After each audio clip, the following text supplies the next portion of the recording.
Namin yung transport regulation kami naman. So, ang muna dyan is yung as-is system breakdown. So, sa una is yung receipt from multiple channel.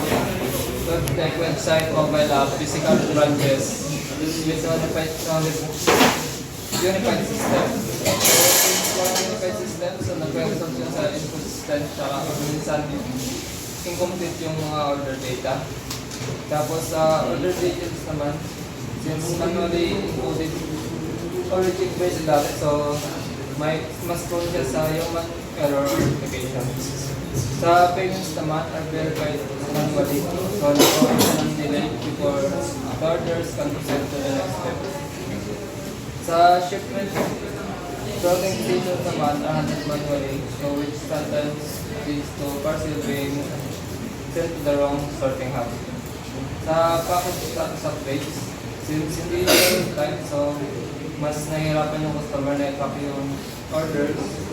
Then sa customer service naman, so yung complaints, since dahil sa delay ng deliver, so sa mid-shortage.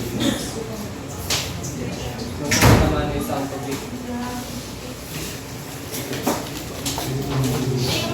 Para naman sa system breakdown, una, all orders from the website, mobile app, and physical branches will be captured in a centralized order management system with standardized data entry. And yung pangalawa naman, order validation and payment verification will be automated, allowing faster processing and reduce manual errors. Pangatlo, the system will automatically assign the correct sorting hub based on destination using predefined routing rules. Pangapat, shipment information will be updated in real time as parcels move through sorting hubs and delivery stages. Panglima, customers will be able to track their orders online or through the mobile application, improving transparency. And lastly, automated notification will inform customers of order status changes, reducing customer complaints.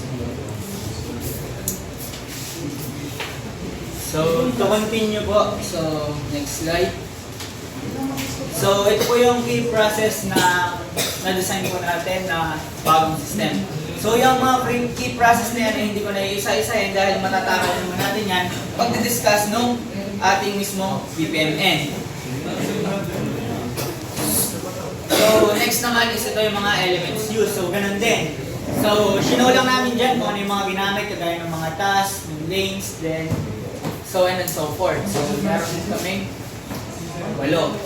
So, hindi ko na yan isa-isahin and mag-proceed na agad tayo sa pag-discuss ng ating mismong BPMN model.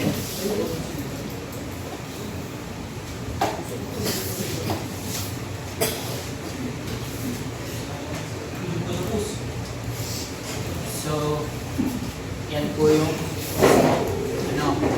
So, kung mapapansin nyo po ay nahati po or separate sa dalawang pool po yung ating ano. Merong pool para sa customer and merong pool para sa ating system na merong 4 na lanes. Dahil may 4 na subsystem na bumuo dun sa ating system para sa ihatid mo. So yan, customer. So, yan. Start yung process. Then, after doon, so yun, customer place an order. Then, dadaan agad ito sa decision kasi nga, sa pag-order, ay maaaring order via mobile app, via website, or via physical branch. So, tatlong iba't ibang daan, ngunit isa lang ang pupuntahan yan pagdating sa system. Or pagpunta dun sa ating OMS o yung order management system. So, ang unang task nun, or unang system task ay i-capture yung order details ng ating customer. So, base dito, ang nilalaman dapat ng order details ay yung sender at recipient info, pick up and delivery address, at saka yung package detail. So, yung mga detail na yon ay na-capture into data object. So yung data object na to ay naging initial customer data. So system na yung magbabalidate ng order info. So yan, i-check natin, and if it is valid or if it is invalid, magpo-prompt yung system na yun nga to correct it or yun, for correction. Then if ito naman ay valid, magpo-proceed na tayo sa payment. Then lilipat na tayo ng pool. Mapapapunta siya sa payment system. So, magpaprocess siya ng payment. So, yan. If payment successful, check siya doon sa ating ng logical operator. Then, kung hindi, magka-notify yung system. Then, ibabato lang pabalik doon sa ating OMS. Para nga kung sakaling may payment error, ay mapapabalik lang doon sa unang proseso nung ating payment. Then, if ano naman, successful yung payment, mapapapunta na to sa shipment creation. So, yan. Pag nag-create nun, magkakaroon na ng system task to generate the tracking number. So, ano ba yung nilalaman ng tracking number? So, unique tracking number, then QR code, para nga doon sa parcel, para matrack yun ng customer.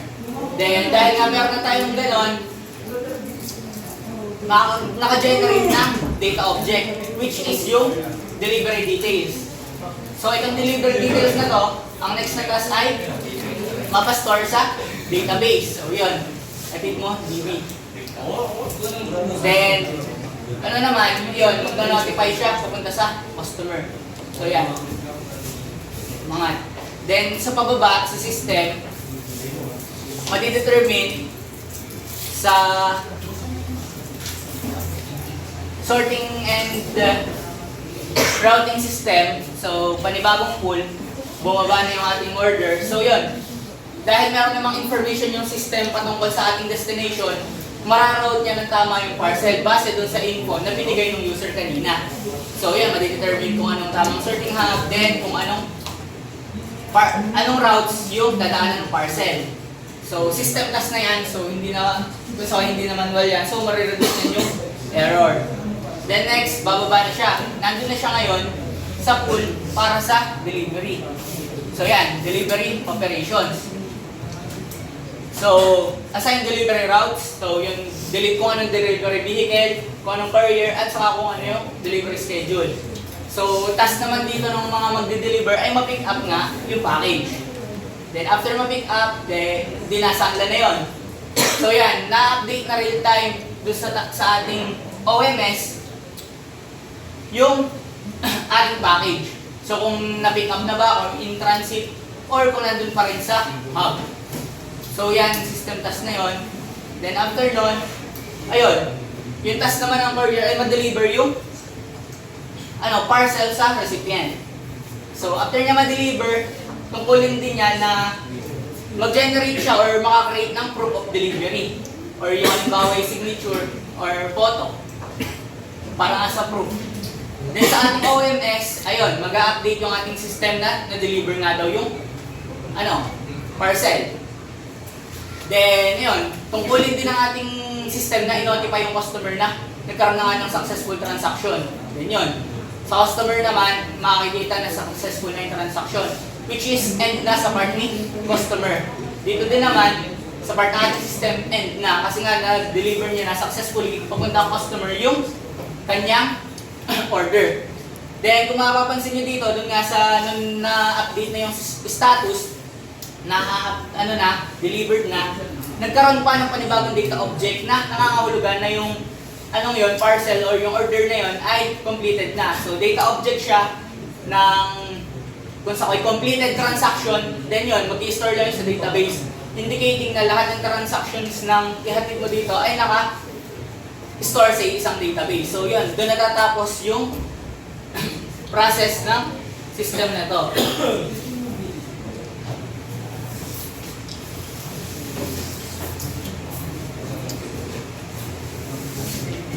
So, para sa last part, brief explanation. Yung propose na to be BPMNM process for ihatid mo introduces a standardized and automated order fulfillment workflow to address delays, errors, and lack of visibility in the current system.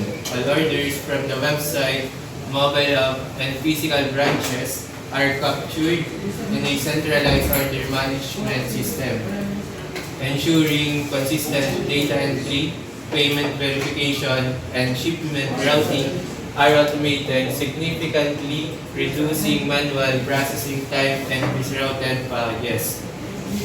Also, the process generates a real-time tracking number immediately after payment, allowing customers to monitor their parcels at every stage, from pick-up to delivery. Automated hub selection ensures packages are sent to the correct sorting facility across Luzon, Visayas, and Mindanao. Overall, the new BPMN improves efficiency, accuracy, and customer transparency, resulting in faster deliveries and fewer customer complaints. That's all. Thank you.